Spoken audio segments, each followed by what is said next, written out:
मणिपुर में अब एक नए किस्म का अटैक चालू हो चुका है। ड्रोन अटैक्स जो डायरेक्टली इंडियन आर्मी और मणिपुरी सिविलियंस पे किया जा रहा है और हमारे पास क्लियर प्रूफ्स है कि इसमें यूएस का डायरेक्ट इन्वॉल्वमेंट है। कुछ ड्रोन फुटेजेस लीक हुए हैं जिससे क्लियरली ये दिख रहा है कि मणिपुर में हो रहे ड्रोन अटैक्स ITLF नाम की एक ऑर्गेनाइजेशन करवा रही है, जिनका मेन एजेंडा ही है मणिपुर के कुछ एरियाज को इंडिया से तोड़कर एक नया देश बनाना। हाल ही में इनकी एक रिसीट भी लीक हुई थी और इनफैक्ट ये तो खुद भी एक्सेप्ट करते हैं कि इन्हें इनके एजेंडा के लिए डायरेक्टली यूएस फंडिंग देता है। और यूएस की तो मणिपुर में आज से नहीं बल्कि 1960 से ही नजर है। हमें CIA के 2 ऑफिशियल डीक्लासिफाइड डॉक्यूमेंट्स मिले हैं जिसमें उन्होंने क्लियरली ये मेंशन किया है कि उनके पास हमारे नॉर्थ ईस्टर्न स्टेट्स की काफी सेंसिटिव इंफॉर्मेशन है। इस डॉक्यूमेंट को अगर आप रीड करोगे ना तो यूएस के पास नॉर्थ ईस्टर्न स्टेट्स का कंप्लीट रोड मैप, वैलीज और माउंटेन्स के कोऑर्डिनेट्स, कौन से एरियाज में मिलिट्री मूवमेंट होती है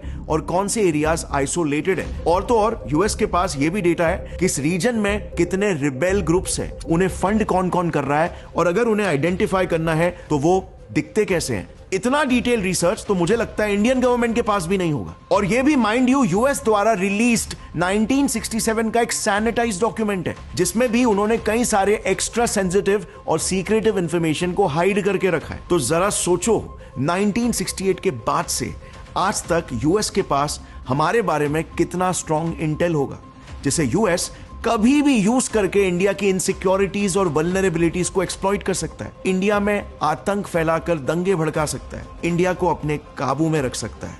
India should do something about this.